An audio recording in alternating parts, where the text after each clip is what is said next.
Hi all, welcome back to our channel. ഇന്ന് നമ്മൾ തയ്യാറാക്കുന്നത് ടൊമാറ്റോ സോസാണ്. അപ്പോൾ നമ്മുടെ ചാനൽ സബ്സ്ക്രൈബ് ചെയ്യാതെ കാണുന്നവരാണെങ്കിൽ ഒന്ന് സബ്സ്ക്രൈബ് ചെയ്തേക്കണേ. അപ്പോൾ വേഗം തന്നെ നമുക്ക് വീഡിയോയിലേക്ക് കിടക്കാം. Welcome to the video. Tomato sauce തയ്യാറാക്കുന്നതിന് വേണ്ടിയിട്ട് നമുക്ക് വേണ്ടത് നല്ല പഴുത്ത തക്കാളിയാണ് കേട്ടോ. അപ്പോൾ ഞാനിവിടെ 250 ഗ്രാം തക്കാളി എടുത്തിട്ടുണ്ട്. ഇതിനെ നന്നായിട്ട് കഴുകി അരിഞ്ഞെടുക്കണം. ചെറിയ ചെറിയ പീസാക്കി ഇതുപോലെ അരിഞ്ഞെടുക്കണം. ഫസ്റ്റ് നമുക്ക് ഒരു ചീനച്ചട്ടിയിലേക്ക് അരിഞ്ഞു വെച്ചിരിക്കുന്ന തക്കാളി എല്ലാം കൂടി ചേർത്ത് കൊടുക്കണം. ഇനി നമുക്കിതിലേക്ക് ചേർക്കേണ്ടത് ഒരു 3-4 ചെറിയ വെളുത്തുള്ളി അല്ലിയാണ്. ഇനി നമുക്കിതിലേക്ക് ചേർക്കേണ്ടത് ഒരു ചെറിയ പീസ് അളവിൽ ഇഞ്ചിയാണ്. ഇഞ്ചി കൂടിപ്പോകാനൊന്നും പാടില്ല. കൂടിപ്പോയാൽ ഇഞ്ചിയുടെ എരിവ് മുന്നിൽ നിൽക്കും. അതിൻ്റെ പേരിലാണ് ഇഞ്ചി ചെറിയൊരു പീസ് അളവ് മാത്രമേ ചേർക്കാൻ പാടുള്ളൂ. ഒരു മീഡിയം സൈസ് സവാളയുടെ ചെറിയൊരു പോർഷൻ മാത്രമേ ഞാൻ അരിഞ്ഞെടുത്തിട്ടുള്ളൂ. അപ്പോൾ അതുകൂടി ഇതിലേക്ക് ചേർക്കാം. പിന്നെ ഇതിലേക്ക് ചേർക്കുന്നത് ഒരു ചെറിയ പീസ് ബീട്രൂട്ട് കട്ട് ചെയ്തതാണ്.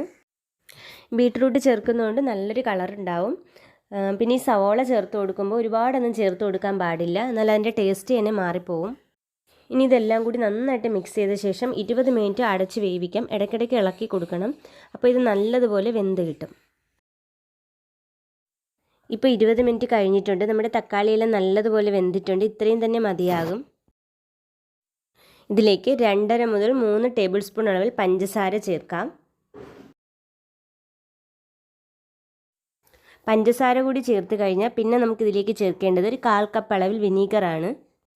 വിനീഗർ ചേർക്കുമ്പോഴാണ് നമുക്കതിൻ്റെ ഒരു പുളിപ്പൊക്കെ കിട്ടുന്നത്. അപ്പോഴാണ് കടയിൽ നിന്ന് വാങ്ങുന്ന ഒരു ഒറിജിനൽ ടേസ്റ്റ് നമുക്ക് കിട്ടുന്നത്. ഇനി ഒരു 1/4 ടീസ്പൂൺ അളവിൽ മുളക് പൊടി കൂടി ചേർക്കണം. ഇനി ആവശ്യത്തിന് ഉപ്പും കൂടി ചേർത്ത് കൊടുക്കണം. ഒരു 1/4 ടീസ്പൂൺ അളവിൽ ഉപ്പ് മതിയാകും. ഇനി ഇതെല്ലാം കൂടി നന്നായിട്ടൊന്ന് മിക്സ് ചെയ്ത് കൊടുക്കണം.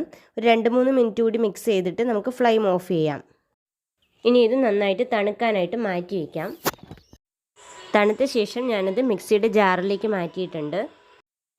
ഇത് നല്ലതുപോലെ ഫൈനായിട്ടൊന്ന് അരച്ചെടുത്തിട്ടുണ്ട്. ചെറിയ കട്ടകളൊക്കെ ഉണ്ടെങ്കിലും കുഴപ്പമില്ല, നമ്മൾ ഒന്നുകൂടി ഇതൊന്ന് അരിച്ചെടുക്കുന്നുണ്ട്. ഇതിപ്പോൾ നല്ല കളറായിട്ട് തന്നെ കിട്ടിയിട്ടുണ്ട്. ഇതിലേക്ക് നമ്മൾ വേറെ പ്രത്യേകിച്ച് കളറൊന്നും തന്നെ ചേർക്കുന്നില്ല. ഫൈനായിട്ട് അരച്ചതുകൊണ്ട് തന്നെ വലിയ തരികളൊന്നുമില്ല. തക്കാളിയിലെ കുരുവും കാര്യങ്ങളൊക്കെയാണ് ബാക്കിയുള്ളത്. ഇത്രയും ആയിക്കഴിഞ്ഞാൽ നമ്മുടെ ടൊമാറ്റോ സോസ് ഏകദേശം റെഡിയായി. കുറച്ചുകൂടി കട്ടിയാക്കി കിട്ടാൻ വേണ്ടിയിട്ട് അതിൻ്റെ 5 മിനിറ്റ് ഒന്നുകൂടി ഒന്ന് ഇളക്കി കൊടുത്തുകൊണ്ട് തിളപ്പിച്ചെടുക്കണം. ഇത് നമുക്ക് ഇഷ്ടമുള്ള കൺസിസ്റ്റൻസിയിലേക്ക് ആക്കിയെടുക്കാം.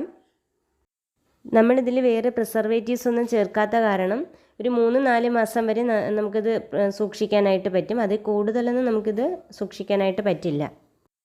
ഇത് നന്നായിട്ട് തണുത്ത ശേഷം ഒരു ഗ്ലാസ് ബോട്ടിലാക്കി നമുക്കിത് ഫ്രിഡ്ജിൽ സൂക്ഷിക്കാം. അധികം ചിലവില്ലാതെ നമുക്ക് വീട്ടിൽ തന്നെ ടൊമാറ്റോ സോസ് തയ്യാറാക്കിയെടുക്കാം. എല്ലാവരും ട്രൈ ചെയ്യണം. ഇഷ്ടമായ ലൈക്ക് ചെയ്യണം. ഹോം മെയ്ഡ് സോസ് ഉപയോഗിച്ച് പാസ്ത തയ്യാറാക്കുന്ന വീഡിയോ ഞാൻ ഉടനെ അപ്ലോഡ് ചെയ്യുന്നതാണ്. അതും കൂടി കണ്ടേക്കണം. Thank you for watching.